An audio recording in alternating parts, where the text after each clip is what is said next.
Hey, everybody. Welcome to Game Mess Mornings, presented by Deku Deals. With me, Jeff Grubb, your host from giantbomb.com. Thank you for tuning in. In this episode, we're going to be talking about reviews for the Switch 2's next big game. And cats and dogs are living together in Fortnite. It's a weird one. We'll talk about that. But this episode is going to be a good one because we have Lex Luddy on the show. Lex, how are you doing? Well, I reviewed a video game, and you know that was interesting. Sure. I reviewed Call of Duty. That you guys play that Call of Duty? Yeah, it's always one of the biggest games of the year. They have just all the money in the world to just make that thing as refined and polished as possible. So I'm assuming you just had maybe a rote but very refined experience. Am I right? It was definitely rote. Okay, so 50-50. Yeah, you were half right. I reviewed that game for Restart Run. You can check that out right now. I'd recommend you do. I gave it 1 star. I deeply dislike pretty much everything that game symbolizes and embodies. And some people weren't super happy about that review. I've gotten the feedback a lot that, like, hey, the game functions, which I have run into quite a few glitches, so, like, I feel like that is kind of a moot point. But I have run into the point of, like, hey, it functions, and I gotta say, in 2025, if we're doing the whole, like, reviews of product reviews thing, this industry is fucked. The other thing is, like, I'm kind of sick and tired of us giving the biggest game in the world with the most amount of money and the most amount of funding and people working on it a free pass or extra credit because it hasn't fucked up certain things from one year to another. Like, the fact that the movement in Call of Duty still feels good doesn't feel like it should be something to write home about, because it should damn well feel good. They spend more money on it, on, like, the gun feel in that game than I will ever earn in my life. So yeah, I'm not a huge fan of that game. I think it's pretty disgusting that they're charging upwards of $110 for what is essentially like a reset on your level so that you can go through the same, like, bullshit again year over year, but the rewards this time are lesser than they have been in previous years because they're not even created by humans this year. And on top of that, they're asking you to break the BDS boycott in doing so. So I kind of just think that Black Ops 7 thinks very little of its players and of its developers. Like, it's clearly trying to replace its developers. They've made no bones about that. So yeah, I'm not a fan, and I'd recommend reading my full review because you can read about some really, truly incredible writing in the campaign. Just some, Grub, you gotta play some of that campaign. There's a bit with Woods where you go and Woods was taken captive in Vietnam, right, and you trip balls. And then you're saving Woods in Vietnam, even though you're in the future. And then when you get to Woods, he turns into a giant tree monster. To me, it does sound like they just had a bunch of stuff that they've created for other modes, and then they kind of came up with reasons to connect them together. And I do need to see that. It's interesting. I've played through all of the Black Ops games last year, all the campaigns and bits of their multiplayer on stream, and I found it like a really interesting academic experience from the point of view of year over year seeing, like, okay, how do we make this feel fresh? And like, where do they add things? And, you know, Black Ops 2 had its weird thing where, like, you would do the multiplayer missions in between the campaign things, and that would affect how the story ended and stuff like that. And this year, it really does feel like what was on the cutting room floor from the last couple of years of those. Like, if Black Ops 6 was people being like, oh yeah, these campaigns are good and they're fun and they're, like, bombastic and they're ridiculous, this is the rubber band snapping back the other way and being like, oh no, doing one of these a year is not realistic. Yeah, it's a real rough thing. I wish that game was better, and I wish that people who played that game were willing to be like, hey, my time is worth more than this.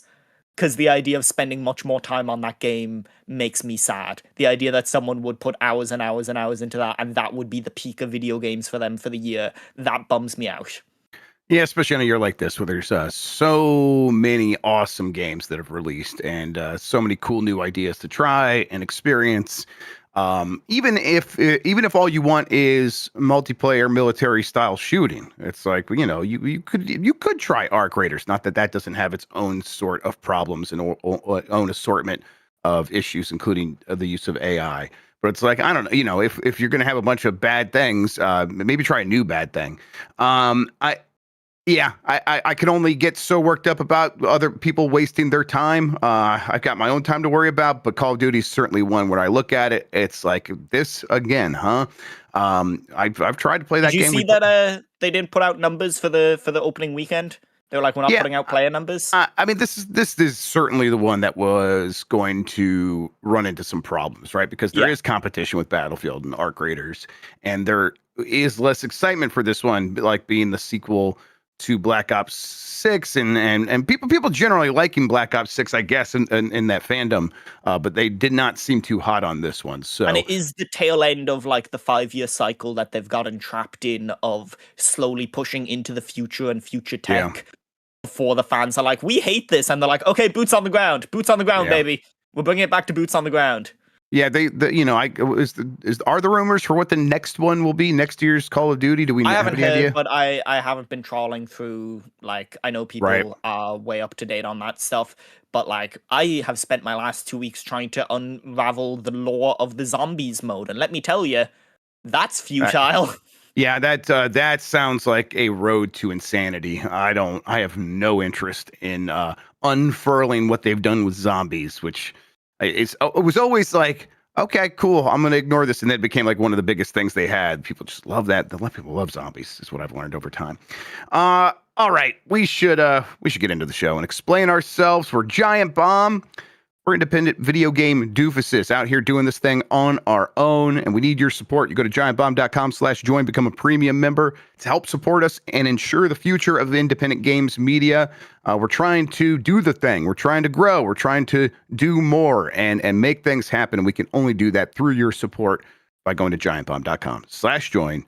Becoming a premium member. Thank you to everyone who has done that. We notice it. We appreciate it. It means the world to us. Everyone kind of joining the team and ensuring that this thing can continue and that everyone has a home base on the internet for cool and smart and relevant conversations about games that don't get bogged down in, hey, what's happening in Clash of Clans or something like that. As far as this show goes, most weekdays, I, Jeff Grubb, will help piece your gaming life back together. That includes breaking news and maybe even some of our own original reporting. For all these topics, I'll get the input of a bona fide expert who will make me look smart.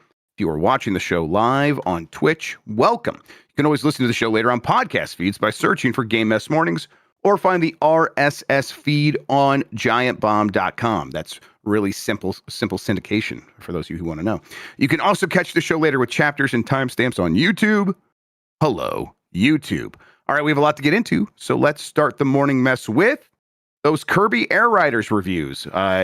This has an 80 on OpenCritic with 25 reviews, kind of like right there in between people seeming to really like it and people seem to be like, I don't really get it or care, but also just a bunch of 8s. It really did get a ton of 8s or 4 stars, including an 8 out of 10 from Jake Decker over at GameSpot. Shout out to Dake. Or Dake? Yeah, shouts out to Dake. That's what I'm calling him from now on.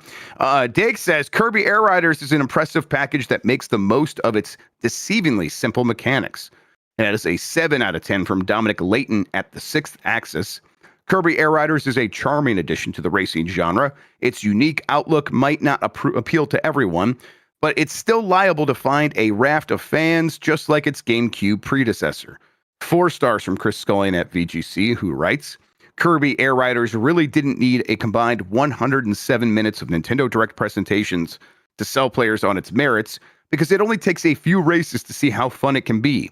Road Trip mode's imbalanced wind conditions will divide players, but the brilliantly diverse Road Trip, which is built with multiple playthroughs in mind, and the hefty 750 mission checklist ensures solo players have plenty to do.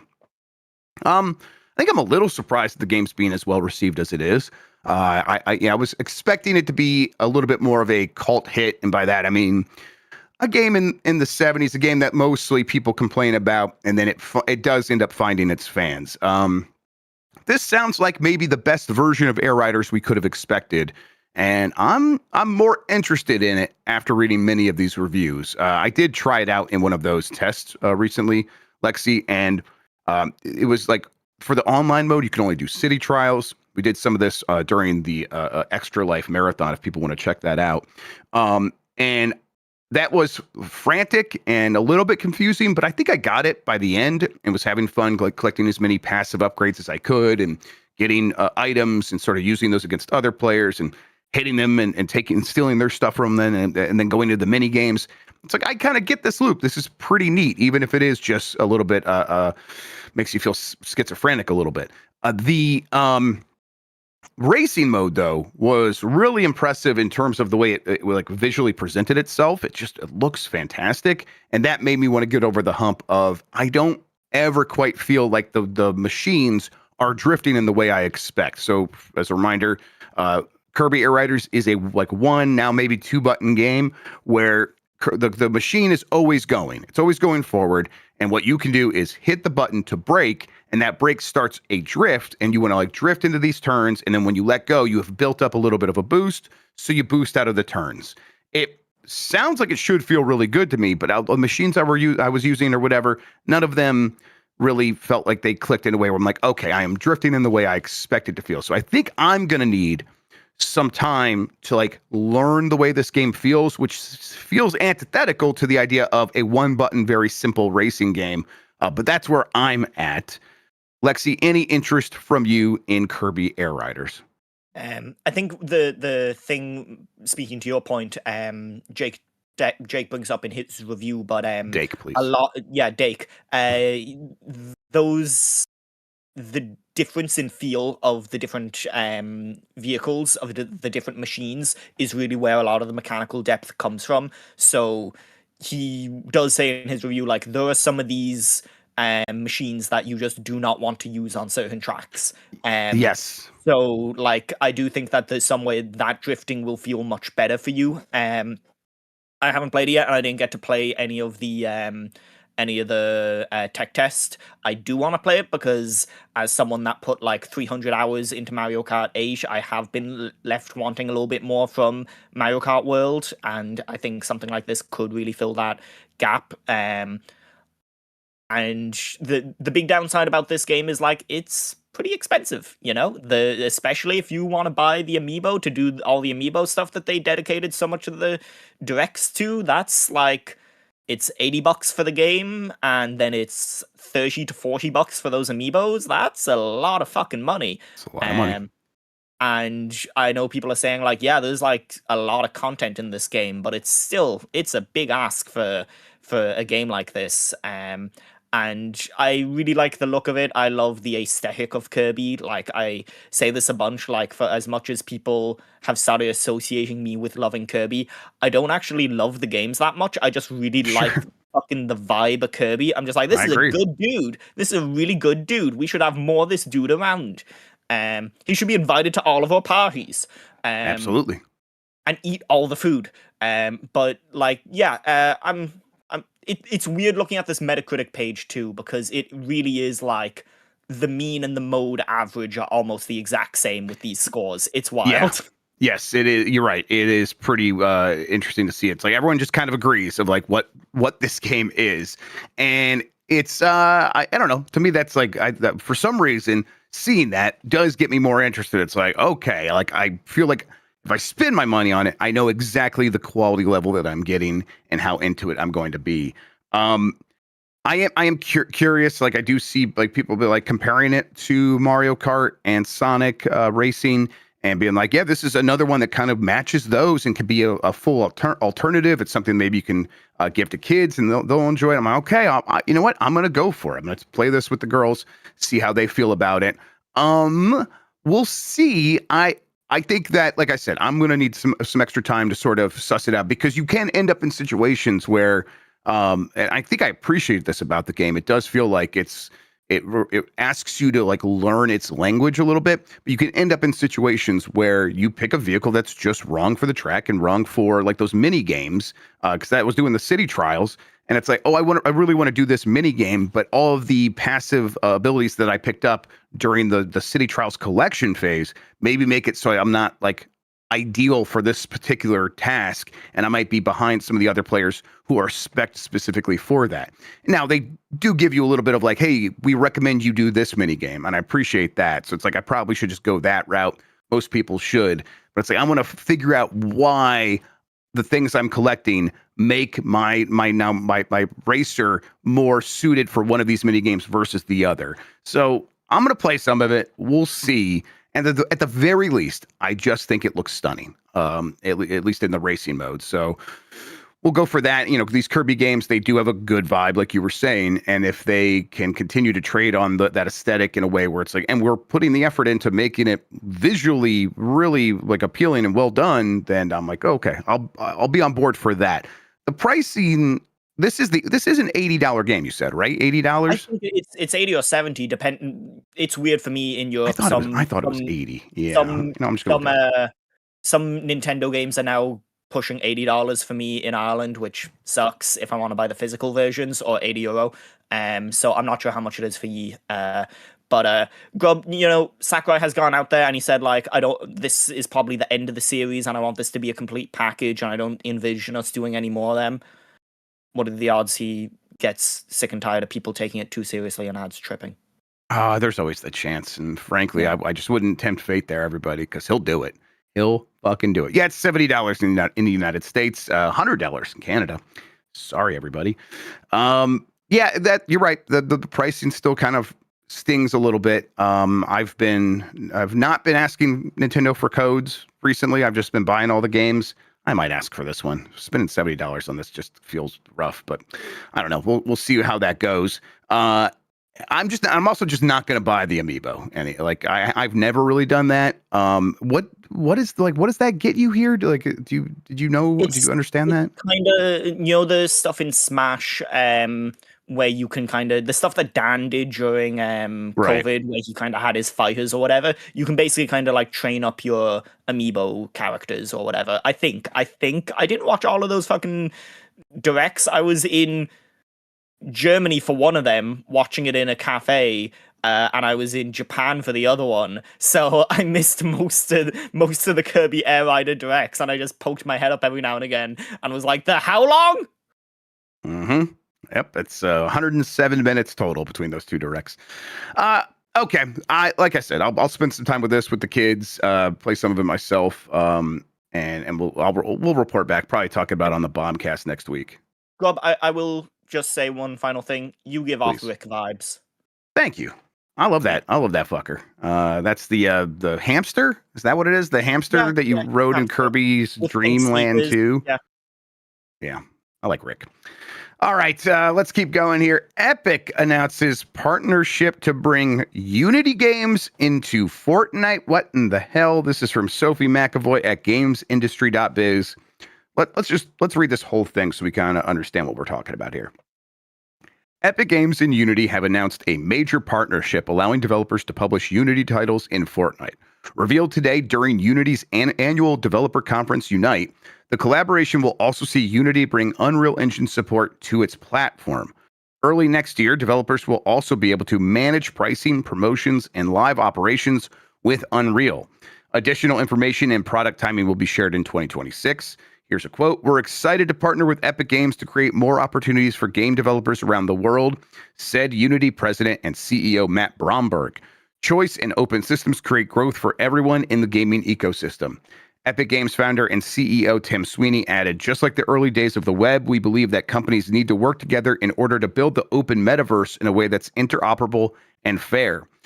Working alongside Unity, we're helping developers build fun games, reach bigger audiences, and find success." Speaking to The Verge, Sweeney said that this partnership will greatly expand the developer base.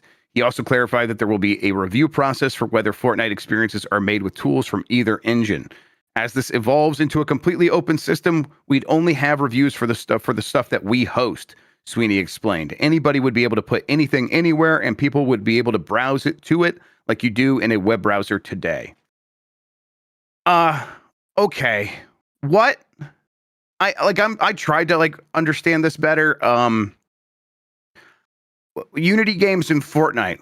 What does that even, what does that mean? Like, so Does I'm it just building mean that you can launch that, like you can purchase Unity games and launch them through Fortnite, or is it that you are now using a different set of tools to create Fortnite experiences? Yeah, I think it is like someone builds something in Unity, and then because of all these tools here, where it's like developers will be able to manage pricing, promotions, and live operations with Unreal, there will be hooks into Unreal, and using that stuff, might hook it directly into Fortnite, and I guess that's like the Fortnite community created stuff, which you can browse to and explore, and all that stuff is just like that's the Fortnite engine for Unreal, or Unreal Engine for Fortnite, whatever that's called. But now that apparently that's also going to include Unity stuff. Why? It's confusing, but obviously, I guess we should lay the groundwork here of Unity is a development tool that indie developers used for years and years to make their games, and it kind of got bigger, and they were like looking for opportunity for growth, and they just kind of boned it by making their stuff worse for the people who actually used Unity. In the meantime, Unreal was sort of chugging along on the other side, being like, hey, this is the kind of thing that BioWare uses to make the Mass Effect games, and now every game on the Xbox 360 uses Unreal. And then Unreal became the default to the point where it's like now even smaller games are using Unreal Engine to build their stuff. Unity, in the meantime, was trying to find the way back into favor, and this doesn't feel like the route to doing that. This does feel like the route of like maybe maintaining some relevancy. Okay, from Unity's side, I think they're like, let's hook our wagon to Fortnite. From Epic's side, I think their idea of we're the browser, like the early days of the web, and you can go to any website using your browser. Like Fortnite will become the browser to find all of these experiences, is what I think they're going for. It is kind of nuts to see someone out there using the term metaverse in 2025, but I It's think Tim that's Sweeney. kind of what. Yeah, It's not surprising from him. Did you see him you're yesterday? right. Did you see him yesterday Yeah, on Twitter? I no. think someone was like, talk about how Elon Musk is, what was his latest thing where he's like, I got my new technology is going to solve poverty and give everyone universal, like exceptional income. And everyone's like, this dude just says everything. You're a sucker if you still believe all of his pie in the sky shit, because he's like, just like, oh, we're going to be on the Mars in 2025, he said. What year is it? We're going to have self-driving cars every year for the last 10 years, he's been saying. Everything that he's been saying forever has just been snake oil. And if you still buy it, you're a sucker. And Tim Sweeney replied to someone saying that with the Apple Here's to the Dreamers thing. And it's just fucking embarrassing, Tim. I don't know what else to tell you. Hey, Mr. Sweeney, fucking grow up, dude. That's some pathetic, embarrassing shit. Anyway, of course, he would still be talking about the metaverse in 2025, because if anyone is going to power whatever that ends up looking like, it would be Unreal Engine. Although I think it's going to continue looking like, hey, this game exists over here and has its own platform, and that's Roblox, and Grand Theft Auto has its own platform over here, and you get that through Grand Theft Auto 6 Online or whatever. But in the meantime, he's trying to build Fortnite out as a browser where you can access all these different kinds of experiences, and now different experiences from different engines. And my question is, like, how open are you talking about here? Like completely open? Yeah, go ahead. Thing is, it came up a bit around the like Valve stuff of the Steam machines and everything, of people being like, oh, Valve are like trying to make a more open space for PC players so that there's more diversity in that space. And it's like, yeah, like these guys love to talk about like egalitarian shit and it being an open space, but they're all billionaires, like Gabe Newell is a multi-billionaire, Tim Sweeney is a multi-billionaire, and they've made it pretty clear that they don't intend on sharing that money totally. They don't believe that like it should be a totally flash playing ground or even playing ground for different creatives. they do want to remain as the ones in control. They want Right. everyone to have it equally, but they want to have it the most equal, you know? Exactly, the most equal. That's because and I think this is how that would work. Is let's say it actually is open, and you can put your game into the Fortnite browser. The Fortnite, hey, find a game and play it through here, and then you open it up, and then the developer of that game can choose to have their own currency, their own like in-game currency, can choose to have their own payment processor, things that Tim Sweeney has begged, Google and Apple to do for his stuff, and he's like slowly chipped away at and earned. Let's say he does that because he's trying to maintain that position of I'm all for that. He knows better than anyone that if he also gives the option for those developers to let them use V-Bucks, he will be the most equal. And the path of least resistance for most people would be, I'm just going to buy the V-Bucks and use that in these games instead, and then he'll get to take his split from all of the work that all these people are doing. If he could control the platform, even if it's an open platform, quote unquote open, he stands to greatly, greatly benefit, and he can now be in the position that all these other things are in, those things being, Windows and Steam and iOS and Android, and he wants to have the next version of that, and he thinks that happens through the metaverse, and we'll see. The reality here, though, Lexi, is probably this is a news story we spend this amount of time on, and then 2 years from now, you and I are doing a show again, and you go, remember that fucking story that never ever amounted to anything and nothing ever happened there? I think that's probably what this is. What do you think? Yeah, I wondered, like, is there anyone who's made a Unity game who's like, I'm going to port my Unity game to Fortnite? Yeah, Is there anyone who has a game on Steam right now who is like, you want to know what would really help my game pop off? If instead of being on Steam, it was in Fortnite. Yep. Like, that's what? What the fuck you talking about? What? And you could see like how he ends up here, right? They try to do it the Epic Games Store as an alternative to Steam, and kind of, it's viable to a certain extent, but it's not a place that is like thriving on its own just because it's such a desirable place to work, and people still prefer Steam. And so he's looking for like a first mover advantage, and he would have that. And as things moved more toward younger players are spending all of their time in 1 or 2 games. And if you can give them more stuff inside of that, they'll stay there forever. And to them, gaming will just be Fortnite and whatever happens inside of Fortnite, like the way that's happened with Roblox. I don't want gaming to go that way. Just flat out, I think this is bad. I think that it will limit the ability for innovation and for cool new things to happen. The dynamism of Steam and early access games, creating new ideas like every year that everyone else copies in an awesome way, like that like, oh, every game needs to just now have these cool new features. And I'll say roguelite. Some people would be like, no, I don't want that in everything, but there's a reason it's in everything. It's because it's fucking good. Those things like pop off because Steam is a place where anything can happen and anything can sort of break out, and people are willing to try new things. I don't see that from Roblox, or like Roblox is always just a remix of all these different ideas over and over and over again. And it's like, usually what is the most efficient way to separate children from money? And it's usually that combined with, hey, what's popular on Steam? Like, right. Yeah, exactly. Yes. So I think this is a bad thing for gaming overall if we move in this direction. Of course, that's a boomer thing. Like things used to work one way. I want it to continue working in that way. And if things are changing, that's going to scare me. And I recognize that. But I also think I'm right in that it would be worse for games overall. But I don't know. We'll see. All right. Let's go ahead and take a break. Plenty more headlines to get into. But before we get to those, let's hear from our sponsor. You want to skip out on these? We put out an ad-free version of the audio show and an ad-free version of the video show. You can get those by going to giantbomb.com/join, become a premium member. If you didn't do that, though, we'll be right back.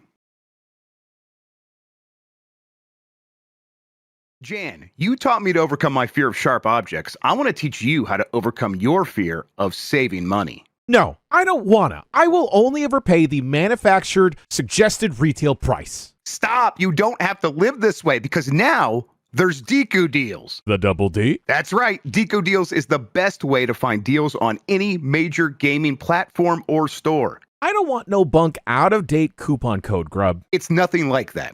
Deku Deals has both the hottest and the freshest deals updated constantly. It's also just added Steam support with a super simple page to find bundles for Steam code. Ooh, I just found the Mist and Riven Complete collection for $8 on Humble using Deku Deals right now. I also use Deku Deals to build and add and share wish list. You can even use it to keep track of your collection. You know what? I think we should all build some lists and host them on dekudeals.com/giantbomb. And if listeners go to dekudeals.com/giantbomb, they can vote to make us play a game on the November 21st episode of Unprofessional Fridays. Learn more at dekudeals.com/giantbomb.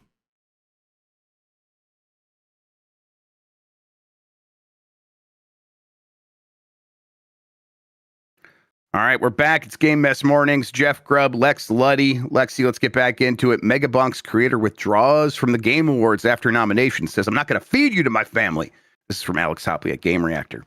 In quite an unprecedented move, a game has withdrawn from the Game Awards after being nominated. That game is Megabonk, created by solo developer Vedanad, which sold more than 1 million copies just weeks after launch. Considering its success, you wouldn't necessarily see a problem with Megabonk being nominated for Best Debut Indie Game. However, Vedanad, over on Twitter, said they were withdrawing from the category. It's an honor and a dream for Megabonk to be nominated for TGAs, but unfortunately, I don't think it qualifies for the category Debut Indie Game. I've made games in the past under different studio names, so Megabonk is not my debut game. It's sound logic, but that would likely mean other nominees in the same category, such as Clair Obscur Expedition 33 and Dispatch, would also be invalid. It seems more about the game being the studio's debut title than it being a game made by complete novices, but to each their own. I think that the biggest problem here, Lexi, is that these categories at the Game Awards stink. They stink! And they still... I know that if you fill out, the thing, they kind of give you an outline of like, hey, they give this you is kind of generally, paragraph. Yeah, this is what we mean, but they don't make those public. So then you just have a bunch of people arguing over like whether these games actually fit categories that people are imagining the rules for. So I'm sure there are people, and also some people don't read those paragraphs and don't research those things. So there's going to be outlets who, let's just say might not be the most video game focused, who will be like, oh, what's a debut indie game? I don't know, I haven't heard of these fuckers before, and vote for that. And things like that do happen. There's very little in the way of actually highlighting what is eligible and what isn't.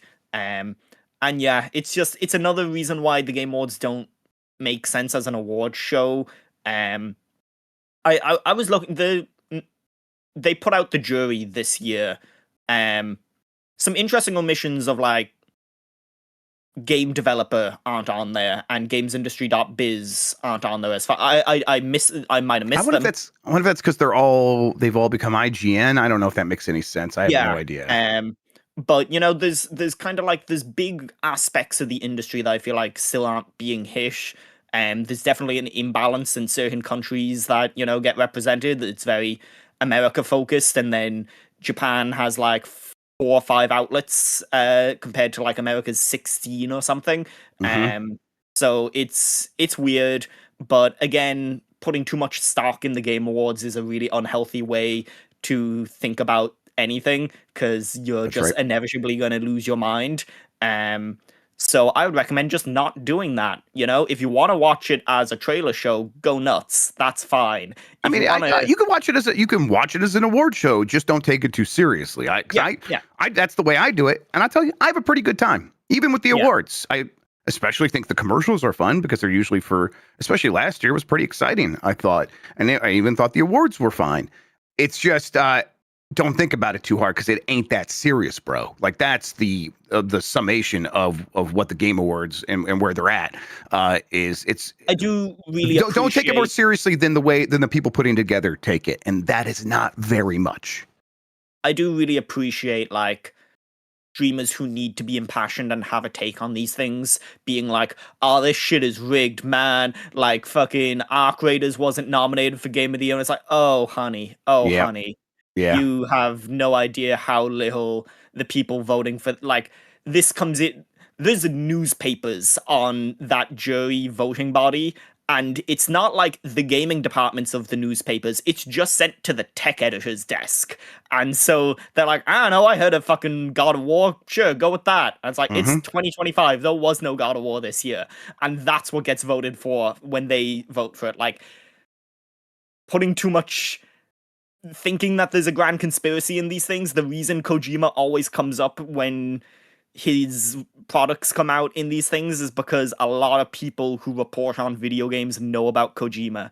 And, you know, it's the whole Blueprints thing of Blueprints very much so did not get nominated this year because it hasn't been localized into a lot of languages. And about 80% of the voting body is non-English speaking, or at least English primary speaking.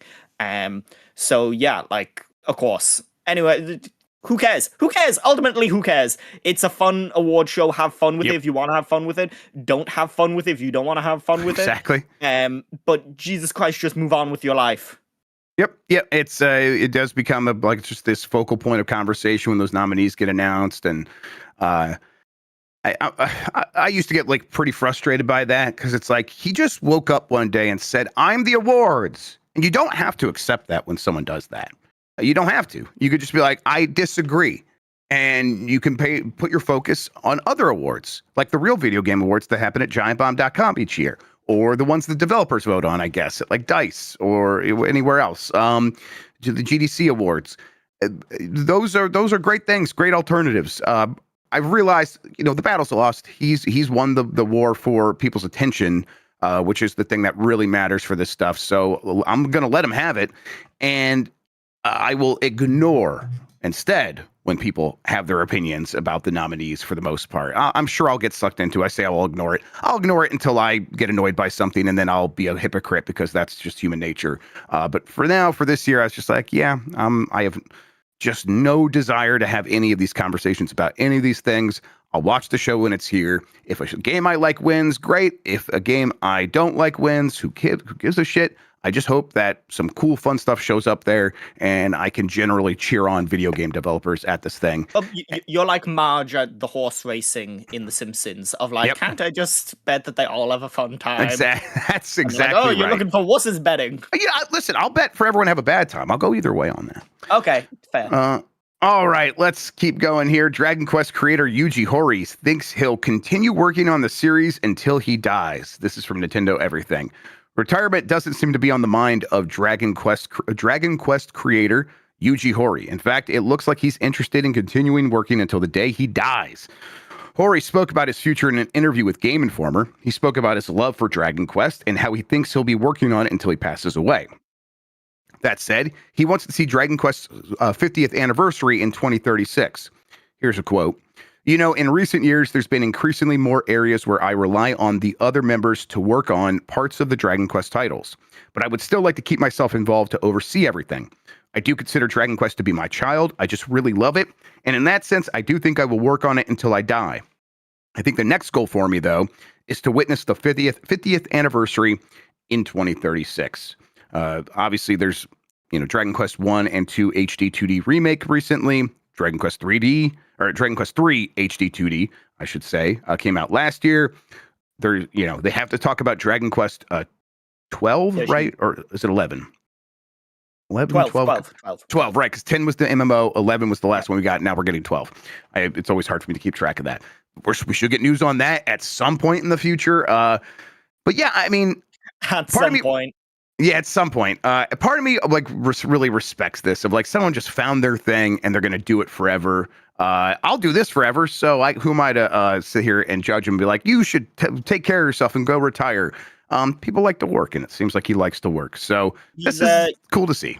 He's interesting. I interviewed some of the team behind Dragon Quest 1+2 at Gamescom this year, and they were talking about how when they first took on the project, they were considering making Dragon Quest 1 a party-based game. You know, that game is famously, you are just one party member, you were just the one guy, and in some ways it's very bare bones in its role-playing. And they were like, oh, we could add new party members, or, you know, characters who do show up could join your party instead. And he was very much so, like, he came in and he was like, no way. This game is this game, and you are going to make this game authentic to that experience, and a key part of it is that you are on your own. So he does definitely still involve himself in those projects, even the side ones and the remakes and stuff like that. And can't hate on that. If you have something that you would put that much time into, I would be pretty protective of it too. Yep, for sure. And it's it's a series that has grown in popularity worldwide recently. It was always very popular in Japan. It still is. But it seems like with every entry these days, especially with 11 seemed to kind of be like, oh, wow, people are like, hey, we're noticing this. We used to just like Final Fantasy over here. Now we're into all these games, and this one is just as good, and in some ways we like it better. So it would be a shame for him to not to get to enjoy the fruits of all that labor. So yeah, I'm glad he's going to remain involved, and I'm also glad to hear the idea of passing the baton on many of the tasks to other people on the team. You want to do what you can to grow the next generation and let people sort of begin to take things over, because that's probably good for the games and good for him. So cool. We'll say good luck with that at Square Enix, though. Yeah, I think if there's anything that's sort of safe at Square Enix, it is the Dragon Quest series, but fostering the future there. Oh boy, we'll see. I also think knowing Square Enix, they wouldn't let him go make something else at this point. No, probably not. They tried that with Yoshida. They were like, yeah, you can make a Final Fantasy 16. And now they're like, you are in the Final Fantasy 14 mines until you die. You are never allowed to leave there. So yeah, I don't think they're going to be moving those chess pieces around much more. I think that there was an argument had about innovation at Square Enix, and someone has lost it because not because Final Fantasy 16 didn't perform, because Final Fantasy 14 had a downturn. And that's a much bigger deal. So yeah, that's where the money's made for sure. Ghost of Yotei is getting New Game Plus, new trophies, and more next week. This is from Jordan Meidler at VGC. Sucker Punch has confirmed that, I don't know, it's some unknown. Sucker Punch has confirmed that Ghost of Yotei will receive a New Game Plus mode next week. New Game Plus mode for Ghost of Yotei will be released for free on November 24th. This update will be unlocked after the first time you've completed the game. A new, harder difficulty option will also be added to the game in this update, as will 2 new trophies. A new currency, Ghost Flowers, is also coming in the update, which players can exchange with a new vendor for 30 new cosmetic items. This includes new armor sets, weapon dyes, and charms. A new set of upgrades for the currently available cosmetics will also be included in the free update. They have new accessibility options as well. Let's see, as is the ability to replay past story missions that you've already completed. It was recently claimed that Ghost of Yotei surpassed 3.3 million units sold in its first month of availability, according to PlayStation. I'm seeing more and more that people are treating Ghost of Yotei as just their game right now. It's all they're playing. They want to explore every aspect of it. So getting this kind of thing has got to be good news for people who are like, maybe I'll just play this for the rest of the year. Couldn't be me. Too busy. I wish I had more time for Ghost of Yotei. That's going to be, I said previously, I think I'm going to make time for that when there is an extended period where I could just kind of play this for a while, because it is how I want to experience that game. But Ghost of Yotei seems like it has done all of the things it needed to do to sort of continue the momentum the first game built, right? Well, what do you think? Yeah, for people like you and me in the industry, this is the epitome of a winter break game. Yeah. It's long, and you're only going to have the ability to play it when you don't have commitments to other games, and pretty much the only part of the year that's like that anymore is the 2 weeks between Christmas and the second week of January, when nothing comes out. Right. Uh-huh. And so this seems like a game that if I'm gonna play it, that's when I'm gonna play it. I finally got around to Ghost of Tsushima. I played the first half of it this year, and I really enjoyed it. So I am looking at it, I'm like, this might be something I like. If people are looking for Christmas ideas for me, I might just be like, there you go. This for me. It's not something I would necessarily spend €70 on myself at the moment, but it is something I would happily play through over the course of the Christmas break. And the support that they gave Tsushima was pretty cool. They eventually added that multiplayer mode that I know people were way into. So yeah, they've kind of said that they're a one game studio, but I'm sure what some of that means is that they still have people who need to be working on something. You know, they can't just move them over to another project. Right. And the next game isn't ready for full production, I'm sure, in certain ways. So they probably have people who are looking for stuff to do. And yeah, supporting Yotei for another little while makes sense, especially considering like it will continue to sell pretty well as it gets sales, as it goes down in price. It will become one of the games that continues to sell pretty well, you know, mid generation games that can sell into the late generation. So yeah. Yep. This game will also have that multiplayer mode, Legends. I think it comes out next year, which is what they did last time. So that'll be cool to see, and I will probably check that out. We had a lot of fun. What are your when we did priorities for getting to for the end of the year? I do still have to finish Expedition 33. I'm gonna do that, and then I'm kind of trying to figure out, do I spend my extra time in Death Stranding 2, in Kingdom Come Deliverance 2, or I just say fuck it and go back to Roadcraft and get into my own bullshit. There's a possibility I might do that, but I'll definitely finish Expedition 33. That's the one thing I really, really want to finish. So yeah, the one full game, the like long game I still want to finish is Final Fantasy Tactics. And then I'm looking at some shorter stuff, And Roger, Despaloche, Mafia the Old Country, stuff that I can maybe knock out in a few sittings, Dispatch as well. Like those are the other ones I think I might get to. But the idea of going back and starting the Outer Worlds 2 now, or Trails in the Sky, which I really wanted to play at some point, or even Citizen Sleeper 2, which I adored that first game and I just never got around to. Yeah, it's been a rough year for cramming everything in. Yeah, I might do this Concho on in chat. I might just play Sectori for the rest of the year. People should check this game out. Just launched yesterday on Steam, and I think the consoles.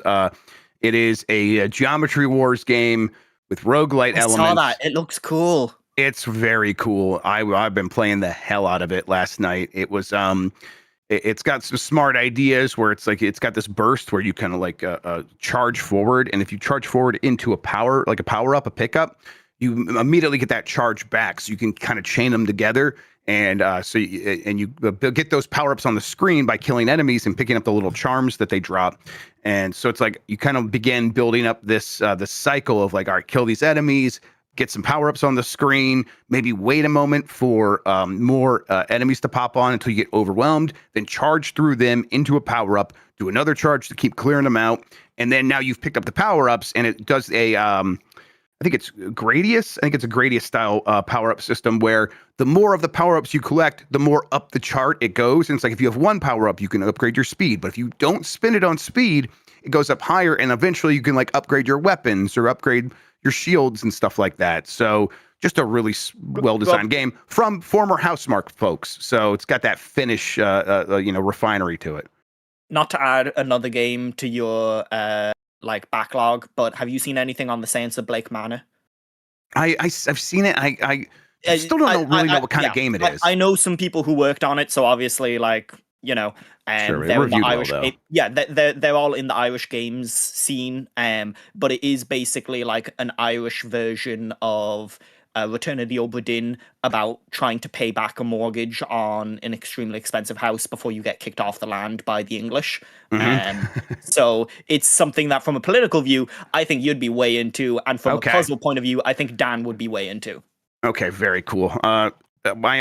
Everyone, I'm very proud over here. I just got a notification because I got one of those like children's debit card things for my kids. She's never used it before, but she had a book fair today, and I gave it to her. I'm like, let's see if you can figure this out. And I just got a notification that she just bought some books with it. So good job, little girl. Well done. Very happy. Okay, keep spending my money. I guess I should get used to that aspect of it too, huh? All right, the Analogue 3D is the modern N64 fans have been waiting for. This is from Kyle Orland at Ars Technica. Really just throwing this in there to keep talking about this thing because I'm waiting for mine. Dan got sent one, Mike got sent one. They've been playing around with it. They both seem very happy with it. I got to use Dan's for a little bit, and I was impressed. I know who I'm talking to. I want to ask you, when you see one of these things and you kind of... I love the N64. How dare you? She's holding her N64, the Nintendo Switch Online controller that apparently you purchased. It arrived today. It took 3. I ordered this and DPD fucked up the delivery on 3 separate occasions. One of the times it was returned all the way back to Nintendo and I had to order it again. I have put up with way too much bullshit to get a controller I do not like. So, when you see all us boomers talking about this thing, and you might be aware of this, I don't know if a lot of people know this, there's a lot of ways to play N64 games. How do you feel about this? Of it. Yeah, well, here, I'll tell you some other ways later. How are you feeling about this analog device? How do you feel about these kinds of devices in general? Yeah, what are your thoughts? To give you an idea of how much I'm not interested in N64 stuff, when I got my Retroid Pocket and I was setting up all the stuff and I was, making sure that I had all my collections ready, I did everything from like PSP and, PS1 and Game Boy Color and SNES. And then I got to N64 and I was like, I'm good. Yeah. I don't need to set that up. There's none of these that resonate for me. It's such a time and place console in so many ways that it's one of those games where I look at the catalog and every single one of the games that I look down, I'm like, unless I was nostalgic for this, I think I would get more out of playing a different version or a newer version or, just a modernized version of any of these games. Like, I'm not looking at Smash Bros, the original Smash Bros, and being like, yeah, this is the one I want to play. Yeah, I'm not looking at sure. GoldenEye and being like, this is the first person shooter I want to play. Maybe from a historical context of learning about and kind of contextualizing that, I should go back and play those, and I probably should. But there's very little on that system for me from a pure enjoyment level. I think this piece of hardware, from the reviews I've been watching, really fucking cool. All the tech stuff that they've been in them. I watched about half of My Life in Gaming's video on it. Yep. And it seems to be a really comprehensive bit of kit. I know that they do have a couple of settings that they're like, these aren't the best, but they have kind of made those Analogue aware of those, and Analogue have at least acknowledged them, and there are things that Analogue want to update, and they do update these consoles as time goes by. It remains to be seen whether this thing will be able to load things off of an SD card. They usually get jailbroken eventually. Sometimes takes longer than other times, but I expect that to come. It would, the idea of an open FPGA console in your living room does sound pretty nice. Sounds pretty nice. Bluetooth connection, could play pretty much whatever you want on it.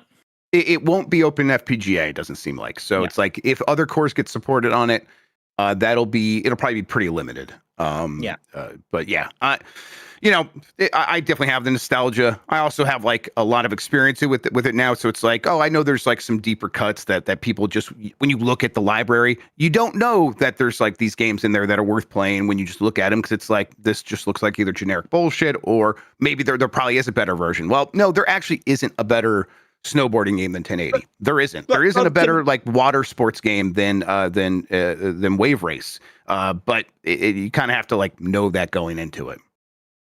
Did you see Chuck's message in chat? I tried to ignore Chuck. What did he say? Just scroll up and just read it. Dances SSX, you fool. Nope, that's not better than 1080. All right, let's see. N64 controller launched to Clinton blowjob scandal, to George W. Bush, to 9/11. Coincidence?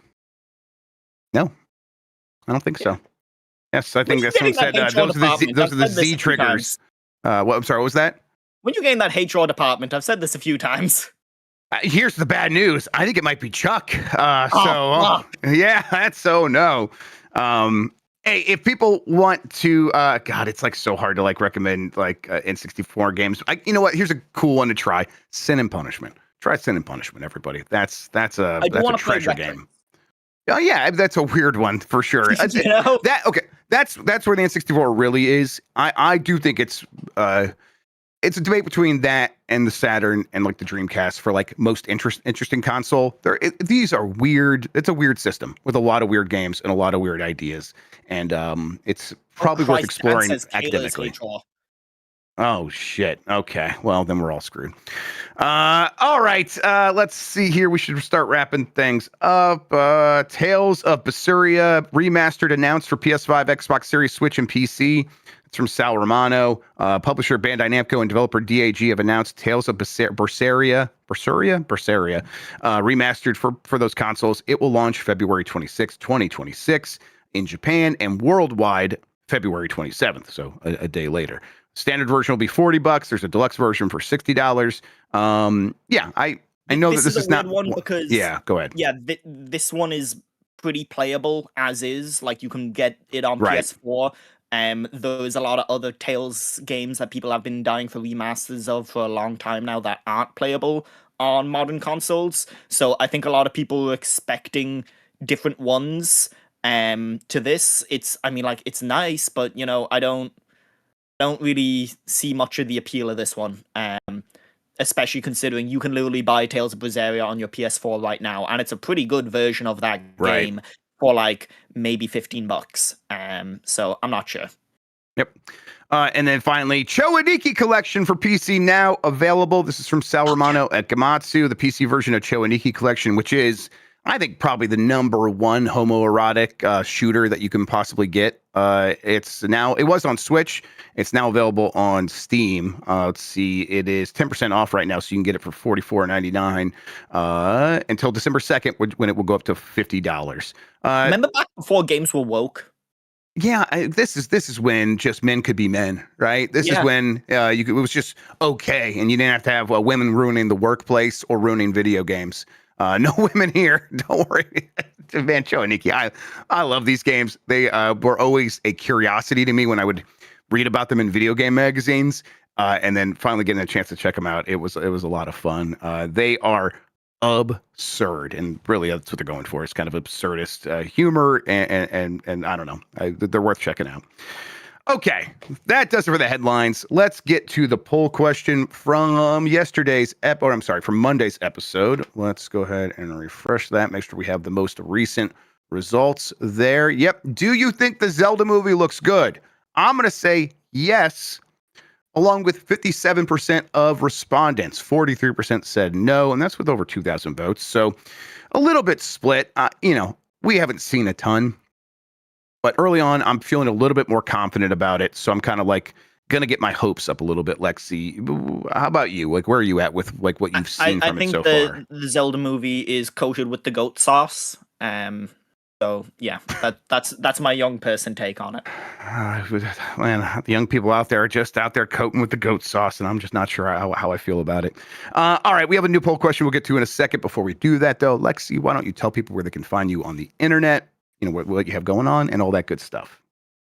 You can find me on Blue Sky at lexluddy.xyz. I'm currently getting end of the year stuff ready for my own website. So getting like some guest pieces and some cool folks, some friends of this site, some cool people who I met at Yopashi 2 years ago at LA are going to be jumping on the site on startmenu.co.uk this year. And yeah, I'm kind of quiet till the end of the year. I'll be writing something for ye for the Game of the Year lists.